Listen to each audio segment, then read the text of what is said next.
There's something incredible about the prospect of starting over. Not because you're unhappy with who you are, or because each step that brought you here wasn't perfect in its own unique way, but because somewhere deep down, we can feel the infinite.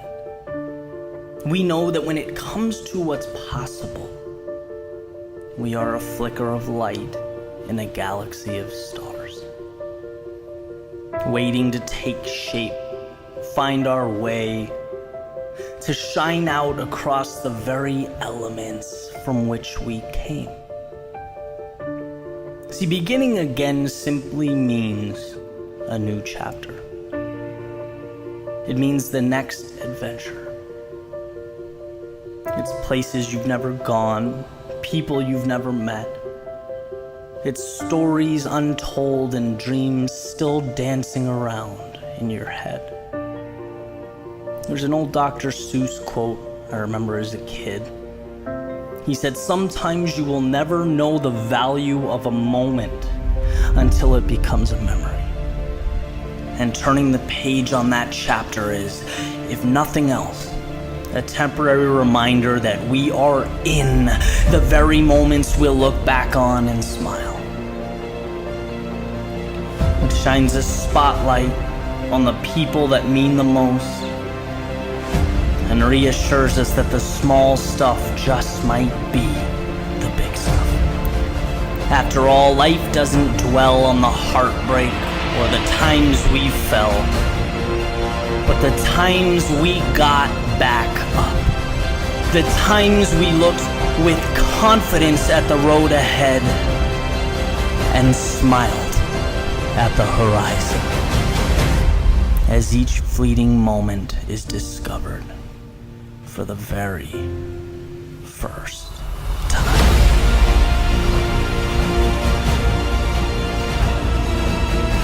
So here's to breathing in that ocean breeze, laughing until your stomach hurts.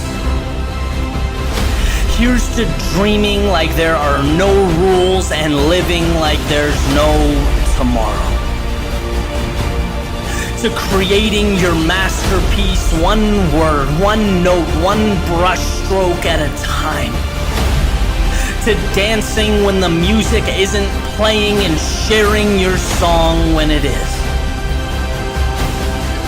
Here's to seeing the beauty when most walk right by it. Being light in darkness and a voice in silence. Here's to living life on your terms, paving your own path and writing your own story. The one where the hero doesn't stop until the princess is saved and the castle is taken. The one where reality is a reflection of imagination. Because if you do these things, when you look back years from now, you'll have a lot to say.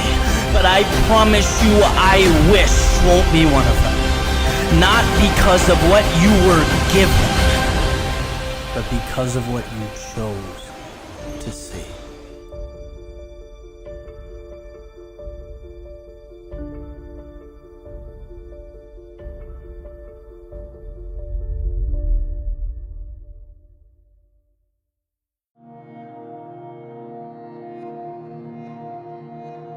"80% of life is simply showing up."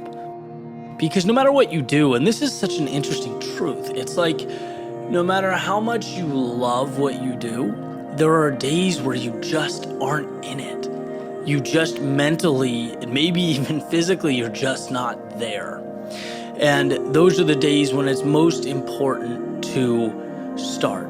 And the expectation doesn't need to be the world. The expectation doesn't need to be that it's something game-changing or revolutionary, but the expectation has to be that you are the kind of person that even when you don't want to, you sit yourself in front of that computer and you just start typing. And maybe nothing comes from it, maybe something does, but you showed up. You know, when it was most difficult, you showed up. And the interesting thing is that sometimes that situation is exactly when the best stuff comes. believe it or not, when we don't want to be there, or we're really using, all the discipline we have left in our body to make it happen, great things come from those moments. It applies to every single thing we do. Like all of these concepts, we're all different. We're all, in different worlds with different narratives, different stories, different priorities. But, that will always be a commonality. There are times when you don't want to do what you most need to do. And the ability to, and actually, I'm going to backstep, like, it is an identity thing. It is seeing yourself as that. The person that makes it happen. The person that finds it within themselves to show up, to be there, to just do something to get the ball rolling. Let's look at this one simple, singular concept. You can always be doing more than you're doing. Whether you're sitting there or whether you are in a world of hurt, going through hell, there is a way to level up. There is a next level. There's something more. There is the next stair in the staircase. And sometimes we just simply need to be reminded that, because the default is comfortable. Even when you push yourself to a level you've never pushed before. Well, guess what? The ceiling becomes the floor. Your new normal, you adapt very quickly. And sometimes you need that whispering in your ear, hey, you're comfortable. You can do a little bit more. You can always do a little bit more. There's no rule that says you can't be 1 second faster. There's no rule that says you can't push a little bit harder. And, that message I keep in my back pocket, because every time I draw from it, I improve. My life improves.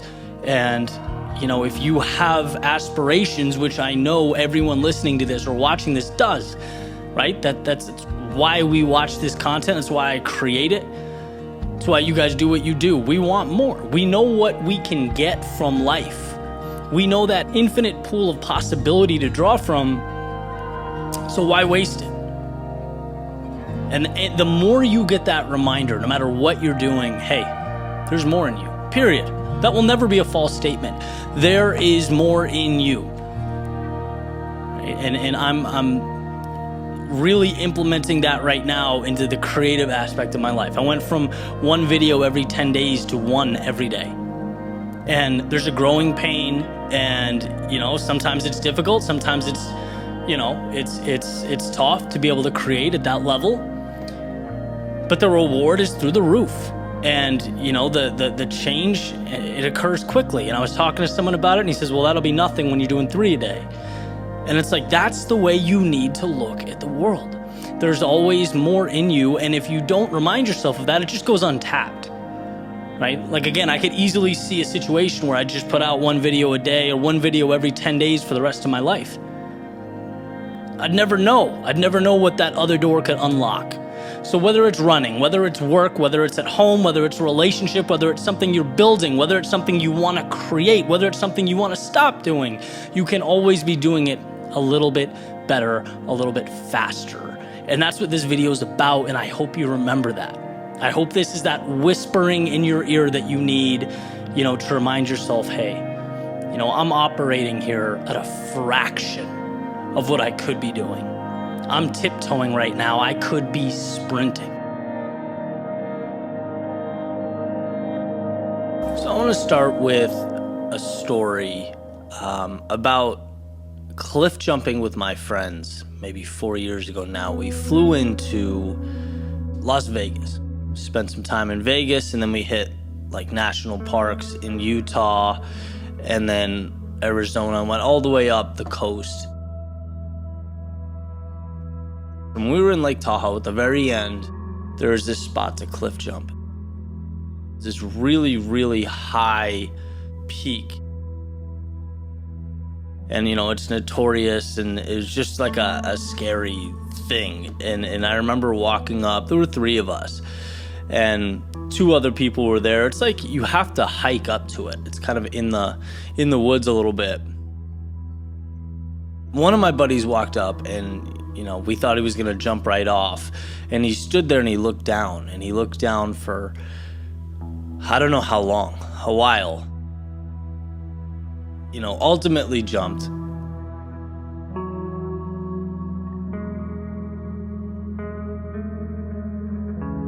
As far as I knew, I wasn't afraid of stuff like that, right? So I walk out and I look over the edge, and I could not bring myself to jump. Physically, I couldn't do it. Rationally, I couldn't speak myself or talk myself into it. There was no more rationality going on. It was just, I was frozen in fear. And I just remember sitting there and looking down. And, people would come up and ask about it, and they'd be like, can I jump? And I'm like, go ahead, right? Like it almost got to the point where it was hurting my pride, and I still couldn't jump. And I just stood there, and I stood there, and I stood there. I forget how long it took. I don't really know, and time was probably felt insane in that moment, but eventually I did, and it was incredible, right? It was a forever long drop, and just the adrenaline and the excitement, and you realize for a second that type of thing, that's peak living, and there's more of that out there in the world, and all of a sudden you want to capture it and obtain it, and you realize what you had been missing, and then my friend came up after me.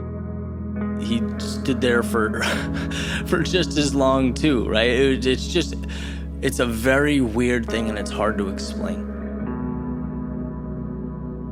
There are so many situations that are this peak in our life, this cliff that we know we need to jump from. We know the other side is better, or we suspect, but we can't bring ourselves to do it. And this all came from a quote I found from John Green, one of my favorite authors. In his book, Paper Towns, it says, "It is so hard to leave until you leave. And then it is the easiest goddamn thing in the world."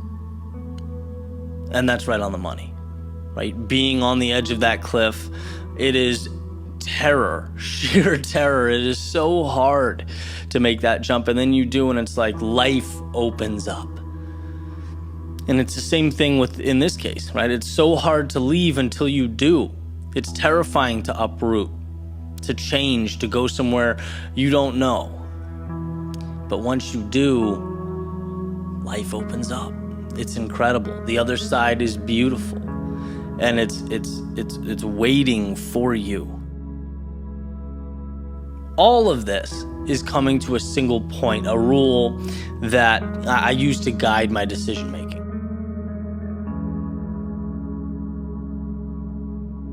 And the rule is simple. If you are not content where you are, that is your reason to jump. Because on that cliff, rationality dissolves. The future is unknown, and it's scary. And how are you going to logically talk yourself into a scary unknown when you're at that point? You can't. It doesn't make sense. And I think that's why so many of us are scared to make that jump. And we ultimately turn back and we concede and go, okay, I'll just stick with what I have. This isn't great, but it is what it is. I can't bring myself to make that jump. Right? We're all there at some point. I've been there. I've been there with speaking. Big cliff for me when I first started. Ultimately jumped and put me on a trajectory that changed my life, right? Same thing with making videos, same thing with my first client. Like all these things, they're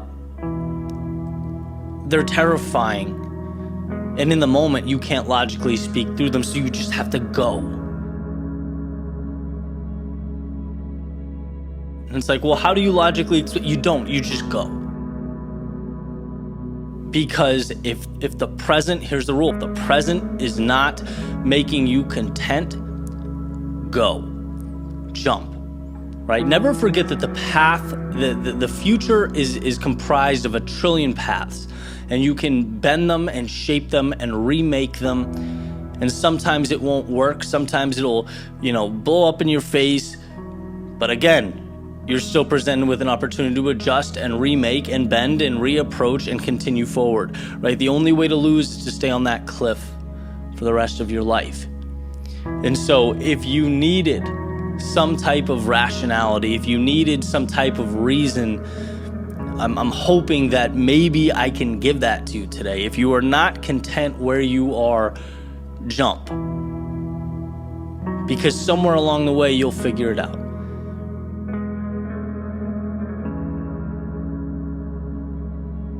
Every time I've jumped, it's changed my life for the better. Maybe not immediately, but ultimately. And as I say, that's what life's all about. So, hey, I hope you got something from this podcast. If you did, please subscribe, rate, review. Helps me get it out to the world. And guys, I appreciate that. And I will catch you tomorrow.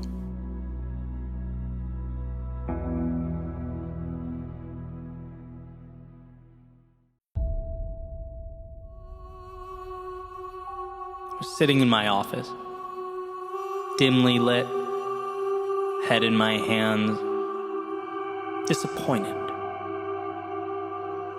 Mostly in myself for letting the opportunity escape, because I had it. I could have held on. Instead, I watched it slip away, and in frustration, leaned back in my chair, looked up, noticed a little rectangle of light subtly bouncing around on the wall. It had made its way from a small gap in the curtains, completely breaking the uniformity of darkness. Its presence signaling just how much exists outside our periphery during those tough moments. Reminding me how much our darkest days only remain so long as we refuse to let light in, and how periods of longing are unavoidable. But whether we lay down because of them or stack and stand upon them is up to us. Now, I don't know why what we need is hardest to grasp during our times of greatest vulnerability. But I do know that we are capable of standing up, of lighting a match amidst the shadows of life. I do know we are strong enough to take the curveballs and the complexity and not just exist with them, but transform them into our stepping stones. So often the endings we didn't think we wanted become the beginnings we didn't know we needed. It's not about being perfect. It's about getting up when your soul feels heavy and your body is weak. Making your way to the window, opening the curtains, and letting the light in. And the key to maintaining perspective, to never relinquishing your control or composure, is to understand that there is value in the seemingly valueless. That when we most want to hang our heads and retreat to a place of sorrow, we must hold on to the fact that somewhere underneath it all is the reason you will not only move on, but emerge victorious. Rise from the ashes of despair stronger than you ever were. When life turns out the light and shakes your world at the foundation, it isn't to check your progress, but to remind you that you can be the light. You can withstand the rumbling underneath you. That we will never completely mitigate adversity. But we were given perhaps the greatest gift of all. The power to decide what will become of it.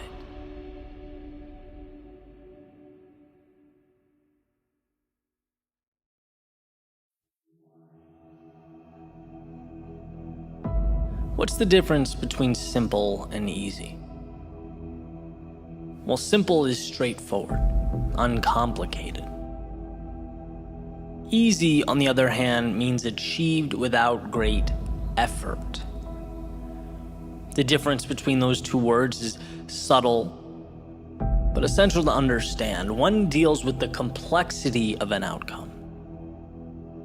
The other, your will and determination to achieve that outcome. Becoming who you most want to be is simple. But becoming who you most want to be is not easy. Just like walking is simple, yet hiking up a mountain is not easy. The procedure didn't change, the context did. So let's talk about context. Let's talk about this cyclical nature of growth, because it's not that most people can't. It's that most people won't. It's not that most people don't get how. It's that they don't have a strong enough why. The path is laid out before you. You just have to be willing to walk down it. Will you? Step 1, realize there's more out there. It's not that what you're doing now isn't amazing. It's just that yesterday's act of courage is now today's status quo. What was the spectacular is now the mundane.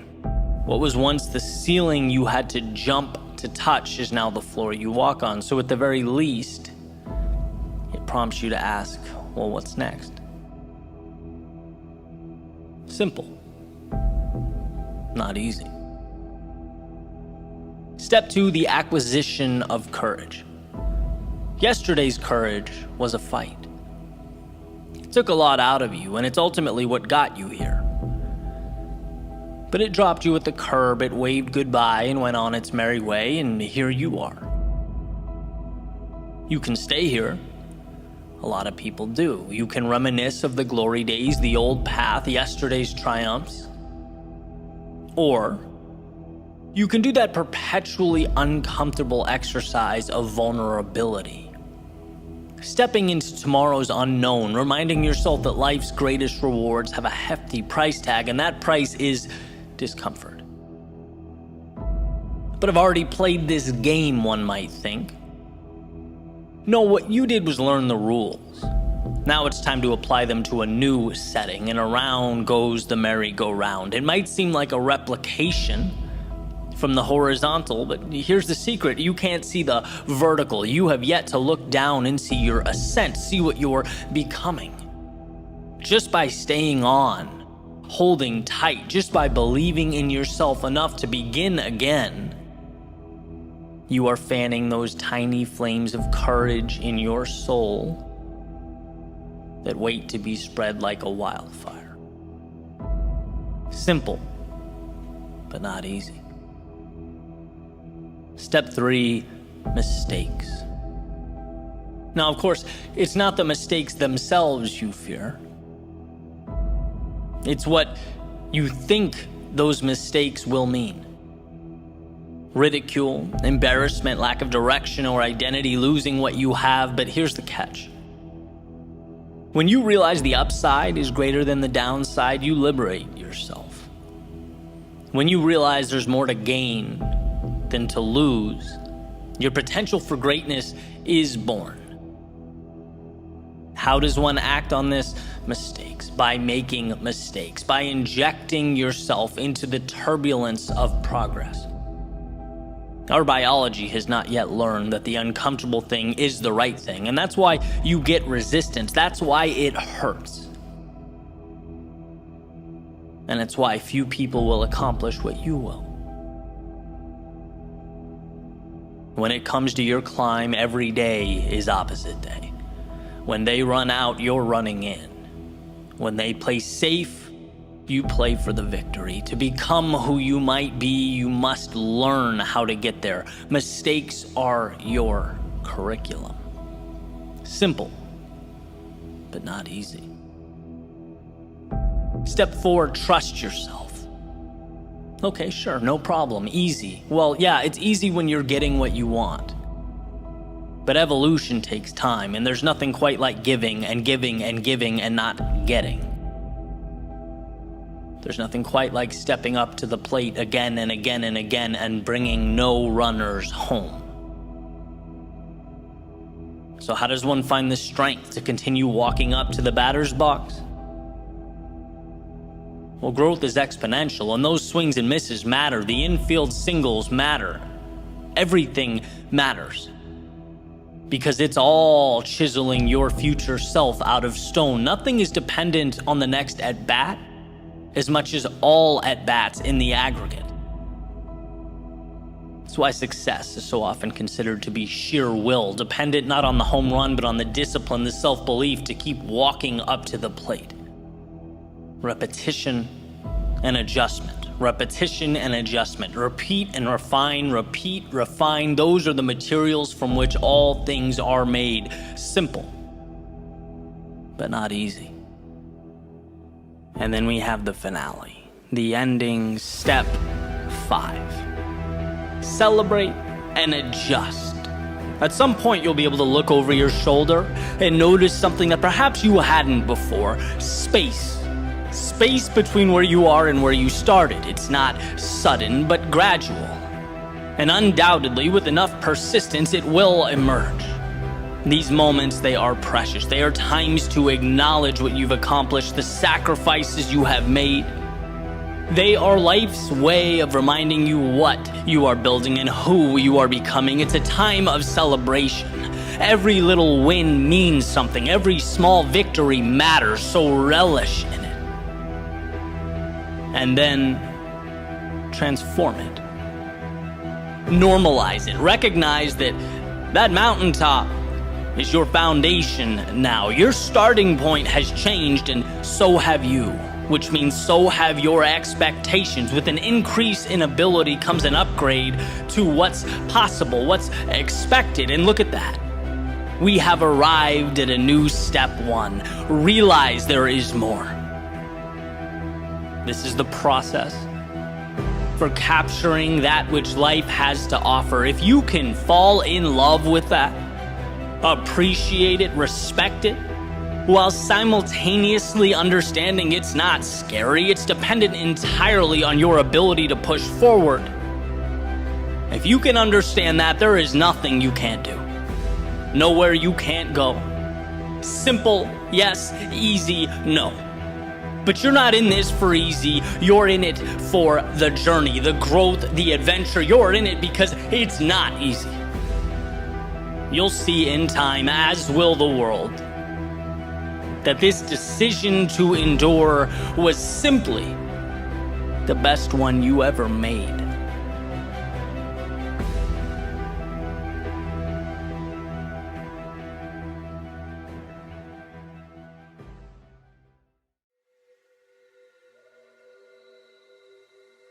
Every single dream, vision, or idea in your life starts with a simple understanding that it's obtainable, that you can make it real. That's the beginning of everything.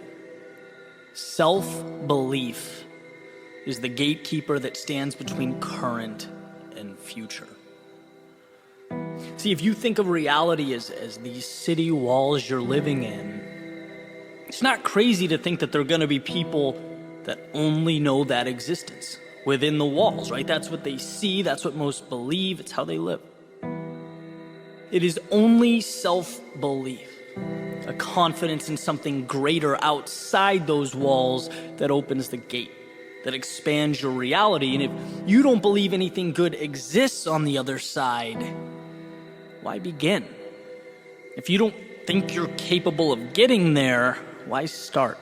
And this formula is simple, right? Let's not overthink it. We only move towards outcomes that we believe to be possible. And that's more important than ability, skill set, strength. I mean, you name it. Believing in yourself trumps all that. Because the person with an inferior skill set, maybe an average natural talent, but they believe in something and they move towards it. They give everything for this idea. They know it to be true. You'll always beat the talented person that's unsure, that procrastinates, that has one foot in and one foot out.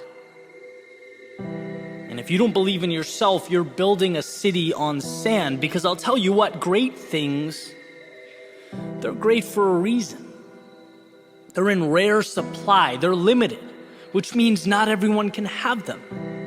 Which means those who do have them have to fight for them, have to deal with being uncomfortable, have to give more, sacrifice more, pay a steeper price than the masses. And if you don't look in the mirror, stare yourself in the face and know you are one of those select few, what's going to happen when life kicks back at you?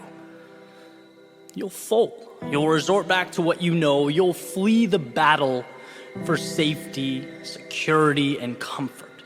But when you know your movie ends at the top of the mountain, when you know at the end of the day you're going to cross a finish line or hold a trophy, your brain internalizes conflict differently, very differently. For someone with self-belief, obstacles don't make you wonder if you should keep going, because you already know you have to keep going. I mean, come on, you haven't arrived yet. There's still a road to travel. No, in this situation, obstacles simply prompt you to ask how. How can I get through this? And that's the small discrepancy that changes everything. Because at some point, you'll look to your right and you'll look to your left and you'll find very few people get to the how question. They all stopped at if. I wonder if I can do this. I wonder if I'm capable. Well, they'll never know. They'll never see that sunset beyond those metaphorical city walls, because they never truly believed in themselves. They never opened that gate. Look, I went through 16 years of education without a teacher or professor telling me, Eddie, 99% of life is just believing in yourself to figure challenges out as they come, to figure life out as it comes. That's it. Only X% make it through law school. Only Y% succeed at this and that. That's what you hear. But no, none of that matters. It's simple. It's simple. It's simple. Most of the world quits when things get challenging. If you don't, if you have the courage to believe and trust in yourself, you'll succeed. Why? Because you won't stop until you find a way. That's the power of self-belief. It's not quantum physics. It's not complex. You know, at one point, I didn't think I could make a living outside of a cubicle or office building. Then I saw others do it.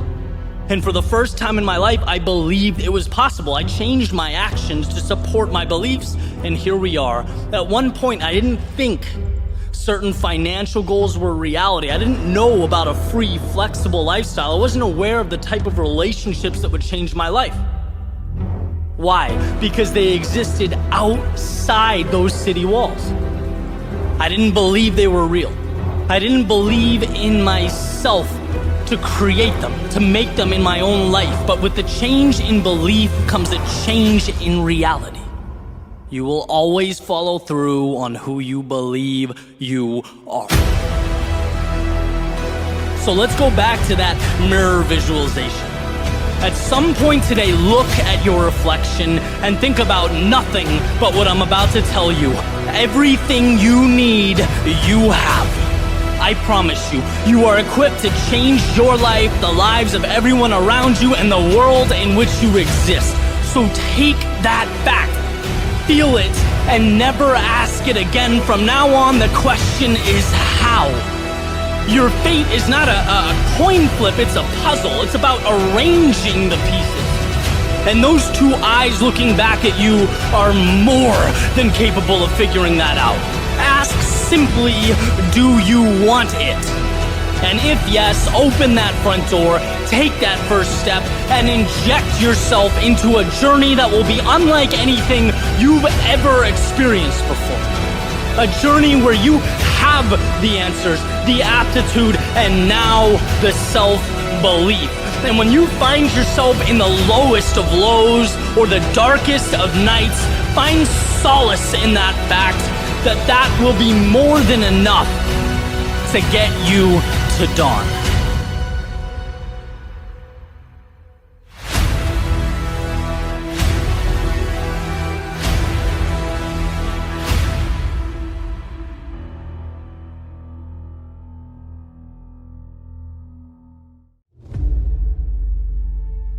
Do you ever wonder how much of you has materialized? Like, if what F. Scott Fitzgerald says is true and our lives are defined by opportunity, even the ones we miss, then how much remains in the ether? And I don't think it's about playing a game of what if. That would be endless. It would be self-defeating. No one's perfect. I don't even really think it's about making a right turn instead of a left. Because as long as you're moving, and moving with conviction, life ultimately brings you where you need to be.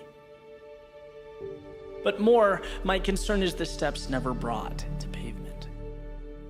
My ideas unhatched, my opportunities I either knowingly or unknowingly left on the shelf. Because it didn't seem real enough. Like a Broadway play between my ears that as a spectator I knew would end. After all, that's what stories do. How much of ourselves have we cast aside as simply the things we don't say out loud? At first, it's infinite. We've yet to be taught to limit because limits aren't things, they're ideas, and ideas must be adopted. That's why they say some of life's best things were done by people too ignorant to know they were impossible, too naive of the notion that they couldn't say them out loud. Then it's comparison. They have what I want, but it was meant for them and not me. How delusional to think I could have it. How crazy to think that life has yet to be written, and I am an author. My date is with normalcy in the box where I keep those things we don't say out loud, and then we look around and we see highlight reels, we see awards and vacations and smiles, but we don't stop to think maybe they're just like me. Maybe they're people who struggle and question themselves and doubt the road ahead. No, it must be the paths diverged. They took happiness and I took those things we don't say out loud. And then there's everyday life when things don't go as planned, when the world presents curveballs and you haven't learned to hit off speed, so you feel small and you feel inadequate and ill-equipped, and you could reach out, but that's not cool, that's not right. That's something that you don't say out loud, but we keep it in, like all in, and eventually it becomes the if-onlys and I wish I hads. It's the quiet envy gazing longingly towards those who just cared less, who realize maybe life's not as serious as we make it out to be, who turn thoughts to things not by burying but by embodying them. And maybe that's the trick, to unlock the gate, keeping your perceived reality from the possibility of a new one, the one you could create if only you promoted your fleeting thoughts to forward progress. See, dreams can fail to come to fruition in two places, in your head and outside of it. But at least outside it has a chance. At least outside you can take the common, normal, everyday background and make it the backdrop to your movie, where you play a lead role. But it must be accepted and acknowledged, not thought of or even whispered, but screamed, so that the details and the trivialities that exist now work for you. That's right, they are now yours. Not because you thought about it, but because you reached out a hand and you took. You asked the world for something. And in life, it will always be true that you don't get what you do not ask for. So when you find yourself staring up a wall comprised of self-defeating narratives and manufactured limits, be ignorant, be irrational, be the reason your dreams have a chance. And when you look around and you see more and wonder why you don't have it, know that you can. You're allowed to. If you sacrifice, you will. But you must believe you are worthy of it. Not in the back of your head where you keep your locker combo and movie quotes, but in reality, where words bounce off lips. And when you feel like life is treating you unfairly, like they're happier or have it better, know that life is peaks and valleys, not just for you, but for everyone. And how you internalize that and carry on makes the difference. And when you feel lost or stuck, you are not hopeless, but in progress. being broken down so that you can be reconstructed, stronger, better. Victory is not in hiding those struggles, but accepting them as the difference, as the reason you created the miraculous. Not because you had dreams, but because you said them out loud.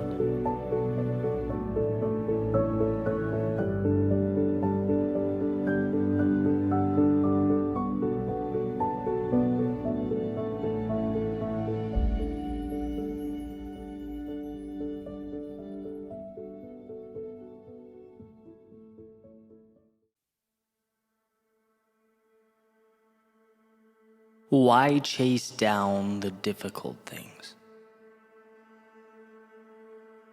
It's certainly not being productive for the sake of being productive. It's not for the flex or the trophies. It's because meaning in life is directly tied to conquering the unconquerable, harnessing the outside world. It's about seeing what we can become when we put ourselves in position to grow. The adventure of a lifetime that awaits anyone who chooses to accept. That's why. But it's not a one and done affair. That's the thing. Life has a way of filtering out the timid and the unsure to identify those that really want it. As though it sees us sign that dotted line and asks, is that so? Let me remove that comfort and predictability, see if then it still sounds good. Let me place the value on the other side of the pain. See if you're still enthusiastic about the pursuit. In fact, let me burn the map, dim the lights, add some obstacles along the way. See how giddy you are about all this now. And see the difference between those who make change and those who dream about change. It comes down to one simple thing. How do you view the obstacles? Are they a problem? Are they an anomaly, a red flag? Because if they are, you've lost before you started. But the ones who see adversity as simply the expectation, the water that grows the seed, the wheel that turns the car, the switch that lights up the room, well, for them, it's a little different. They have armed themselves with adaptability. See, life is not smooth sailing with aberrations in the form of rough waters. No, it is a non-stop influx of trials and tribulations. You can't be mentally prepared to evolve if your expectation and your hope is always for calm. No, flip that on its head. The expectation is turbulence. Calm is a rare gift, and as it turns out, you were built to endure. So when the waters are rough and the many turn back, you push forward. Because this is not the world saying no. It's certainly not a referendum on you. It's the cost of admission. A chance for you to prove yet again that where you place your focus, you emerge victorious. If only the world could see, could understand that the challenge isn't the problem, it's the answer. If only everyone knew what you know. That the great tragedy isn't falling down, it's avoiding discomfort in order to preserve what? Mediocrity. Why do you want this? Because you know it's an option, it's there. You know that if you move forward when you're fearful, push harder when it hurts, find something in yourself when there appears to be nothing left, the game of life becomes one of unending reward, beauty, and prosperity. For those few, it's simply knowing. that you can have the world if you just give yourself permission to take it.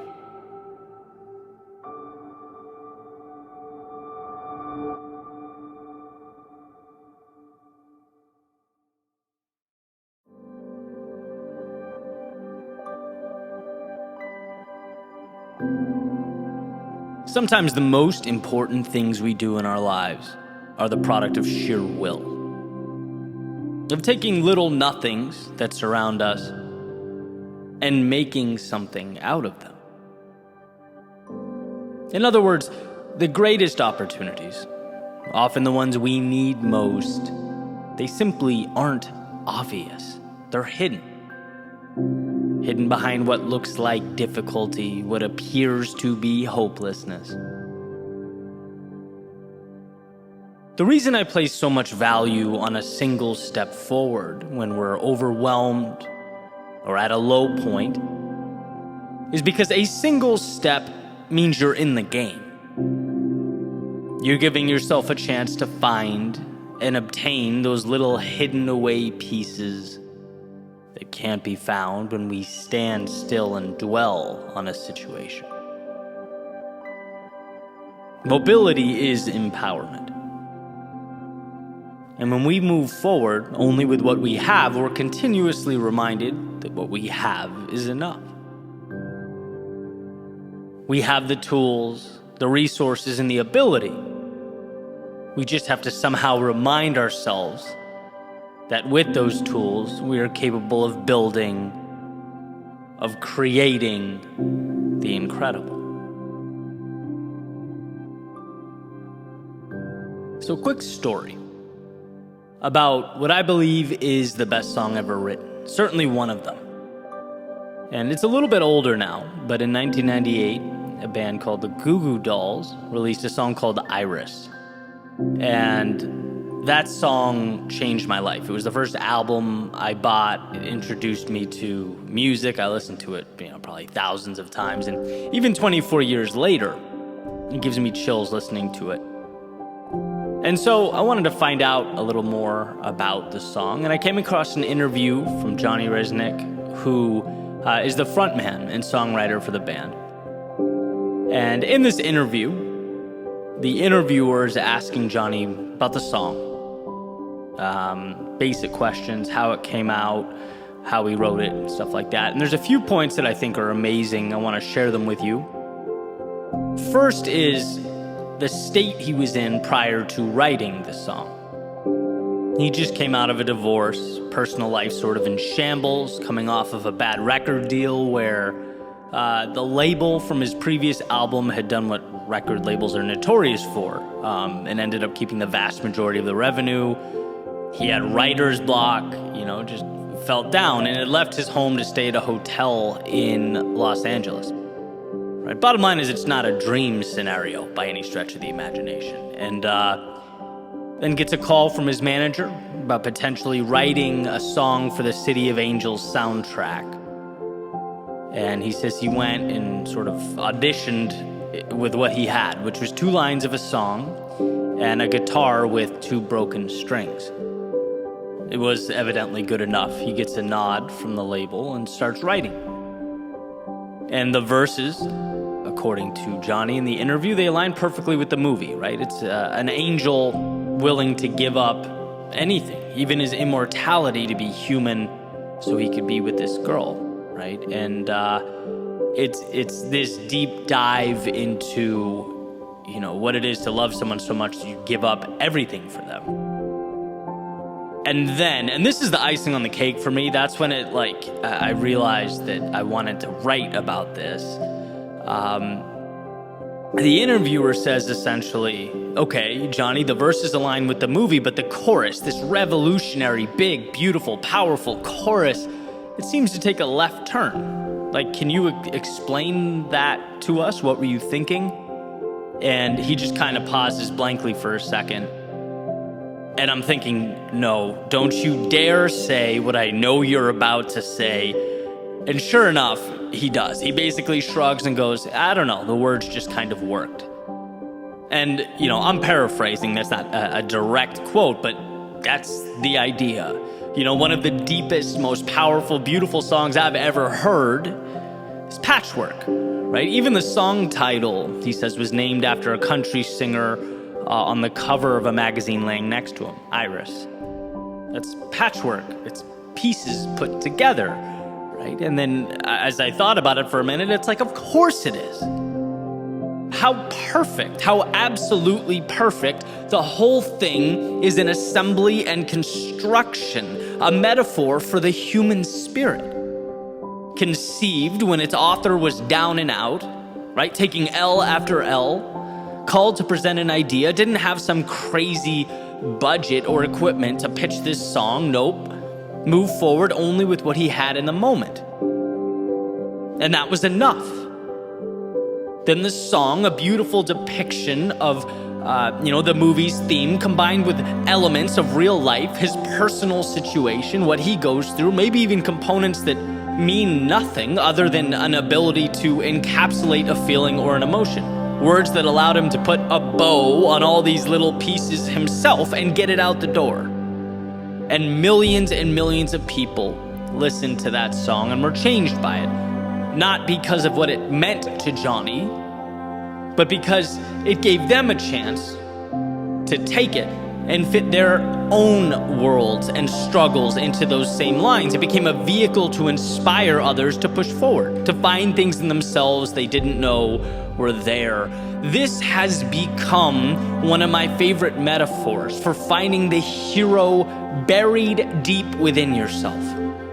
Changing your life, changing your world, changing the world around you, the lives of others. Can truly be, and in fact often is, the result of just moving forward with what you have. Right? Realizing that even when the mountain seems too tall to climb, there is a way. We just require that mental shift. Listen to this question, right? Because I used to ask myself all the time, is this possible? Can this be done? Well, then that becomes the question that I focused on. And everything that occurred around me became evidence that would either support or invalidate that possibility. The second I came up against an inevitable barrier, I'd think, maybe this is telling me the answer is no. Right? Life will always be evidence for or against the questions that you choose to ask, which is why it's so important that you're asking the right questions. Because the second you change that question to, look, I know this can be done, but how will I do it? You start looking at life as a puzzle that must be solved. That same obstacle that was once interpreted as a stop sign is now merely an indicator that the path exists, just perhaps somewhere else. You've extended the pursuit. You've given yourself permission to keep looking. And it's because of these self-created expeditions that we find more in ourselves.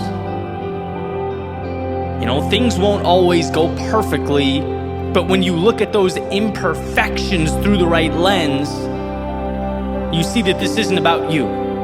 It's about that particular door being locked. All you have to do is believe in yourself enough to move to the next one, to continue knocking until you find a door that opens, until you find that bridge to whatever comes next.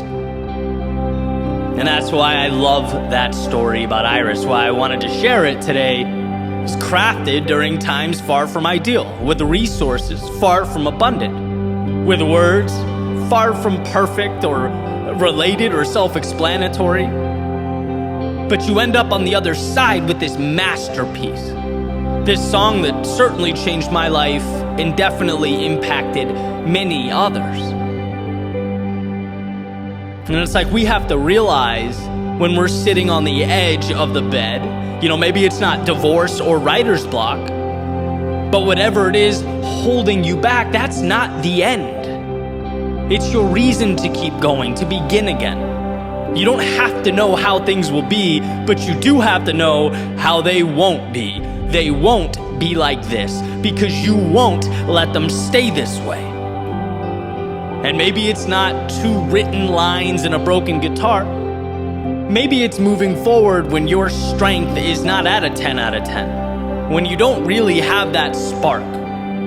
Or you're longing for some resources, some finances, wondering where they'll come from. But pushing forward one little step at a time until things start making sense. And maybe it's not a combining and restructuring of song lyrics, using your personal experiences to fill the gaps on the paper before you.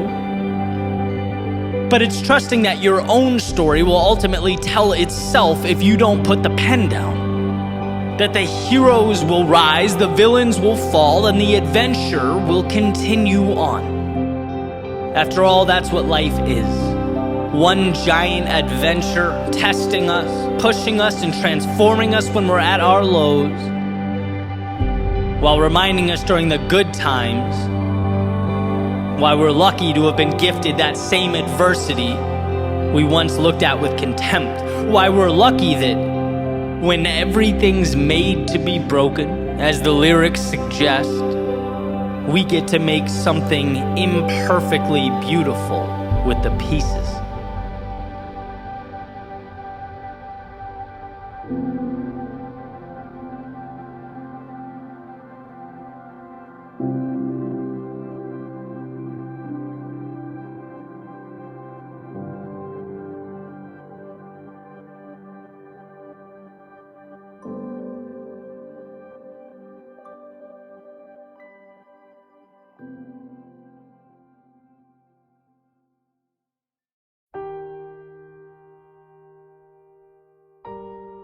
I'll never forget listening to Jim Rohn. I was taking a walk in the middle of the day. I needed to get out, decompress, rethink, realign. And this message came through my headphones. He said, "We must all suffer from one of 2 pains. The pain of discipline or the pain of regret. The difference is discipline weighs ounces while regret weighs tons." And I needed that. I needed that because sometimes we forget why. In the midst of the day-to-day, the trials and tribulations of life, we forget why we endure. And there's a strange dichotomy that exists. Because, you can't measure discomfort that hasn't arrived yet. You can't identify regret that hasn't materialized. Yet in a way, you have to. You have to somehow make that tangible. You have to know that sacrifices of today deliver you from the anguish of "I wish," or "if only," or "maybe I could have." I've heard it said that humans' ability to delay gratification is what makes us so unique, incredible even. But that doesn't mean it comes easy. So as I walked, I became reacquainted with the trust that I had in myself, in the future, and the steps I was taking. It wasn't that I'd reached some grand finale, but that I gave myself permission to stop constantly expecting one. Worrying when things didn't go as planned, feeling disgusted with myself when I fell short. This is, after all, part of a process. And if one stays the course, builds a foundation of discipline to guide them towards what they believe in, things will evolve. We feel uncertain because new things don't have a precedent, at least not a personal one. And that feeling of, I wish I knew or had some predictability, it's real, it's common. But if minimizing regret is what means the most, then it also means that we must have the discipline to walk steadfast into the unpredictability of tomorrow. A long-term, sustained discipline. In one of my favorite interviews, Bronnie Ware, who wrote the top 5 regrets of the dying, was talking about surrender and how she mentioned in her book, letting go. And I asked her, can you explain that? What's the angle? Because the way I look at life, there's always something you can do. You can always improve your situation somehow. And she basically said, it's not about what you can control, what you can do. It's about putting yourself in position to live the life you want to live, and then letting go of that which you cannot control. It's about not worrying over external forces as you walk your path, because all you can do in life is walk your path. And that became the marker, or the question, am I walking my path? Right, and I look at it like this. First, a vision gives you direction, purpose, keeps you excited, injects meaning into life. Second, discipline keeps you moving, becomes the tiny steps that transport you through your pursuit of meaning. And third, trust in the process. That you are here to give everything you have to give, and then the rest, as Bronnie says, must be surrendered. But the reason I bring this up is because all of it fits together like a puzzle, like 3 pillars of a Parthenon. And when people reach out to me all the time, they're upset that they're not as disciplined as they'd like to be. And they're listening to the speeches, they're watching the videos, they're absorbing the content, trying to improve. But nothing seems to get the engine going. And I'm wondering, what is your North Star? What are you aiming for? Because as far as I'm concerned, it's impossible to be disciplined if you don't have a reason. You know, when Jim Rohn states that the pain is in ounces now, well, there's an implicit compared to what being asked, right? Compared to that top of the mountain that you'd presumably miss out on. So if the mountaintop's not defined, you're on a fool's errand. That's why I had so much trouble with my old career, for example. It's hard to be disciplined. There's no buy-in on the purpose. Right? Using my previous metaphor, it's little steps, sure, but towards what? If you don't know, it's only practical then to look around and ask yourself, why am I taking them?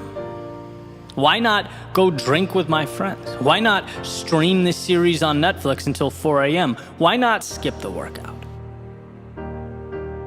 You can listen to people on YouTube scream at you to do more and be more and try harder all day, but without that piece, it will not get you very far. A vision, the discipline to pursue it, and a trust in the process. And you could say the same with someone who might have a clear vision, a dream, a perfect idea of what they want, but never take action, right? The discipline never materializes. Makes the endeavor just as meaningless. Things don't change until you take that big picture, that vision, and you break it down into little things you can do every day. That's it. And isn't that amazing? The greatest, most influential people, from the friends and family that inspire us, to the greatest athletes and entertainers, to our greatest thinkers, creators, world leaders, all they do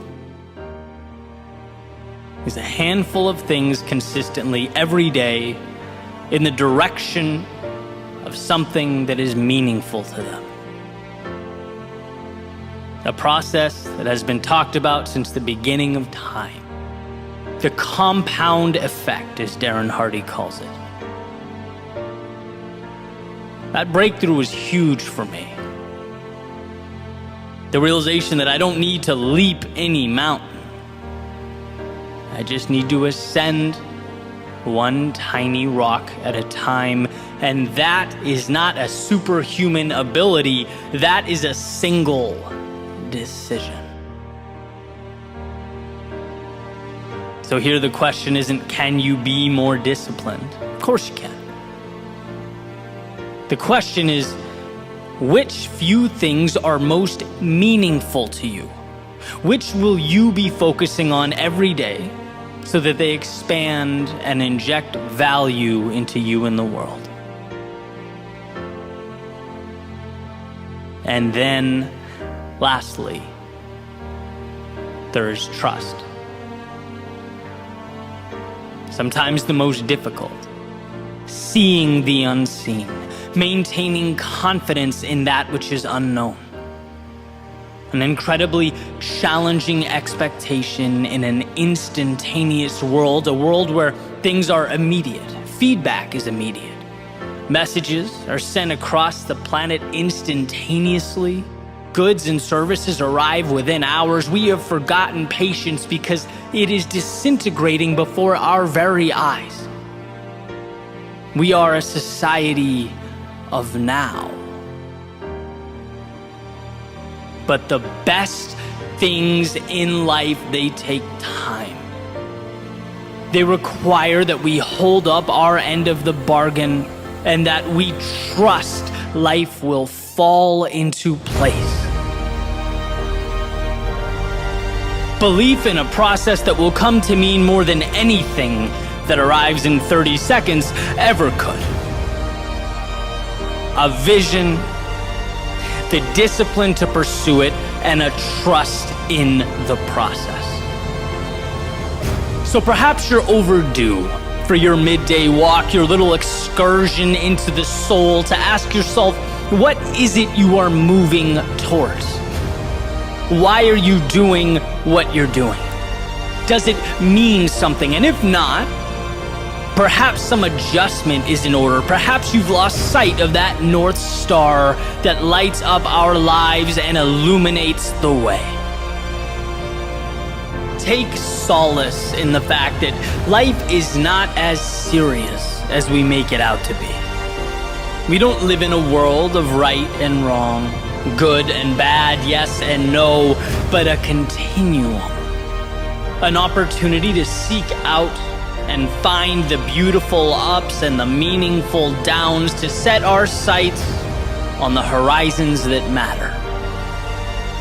See, when the little things feel too complex or burdensome, it's because the big things are misaligned. And that is a powerful idea to grasp.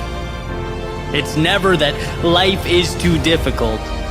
It's that we have closed our eyes.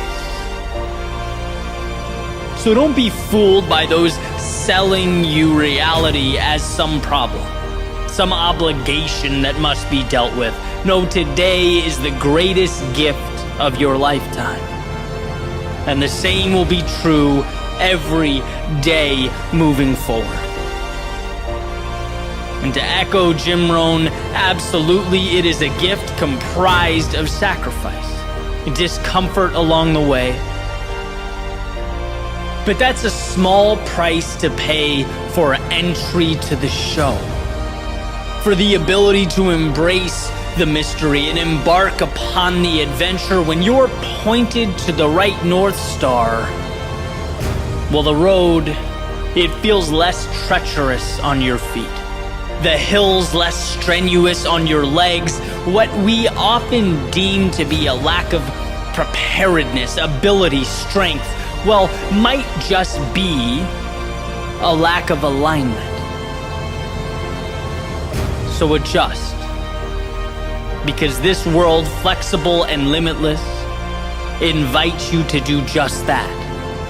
It invites you to explore until you've uncovered your vision, to pursue it like nothing else matters, to sidestep the obstacles, invert the setbacks, and lastly, to find hope when there appears to be none. To set your sails, walk your path, run your race, and surrender to that which is beyond your control.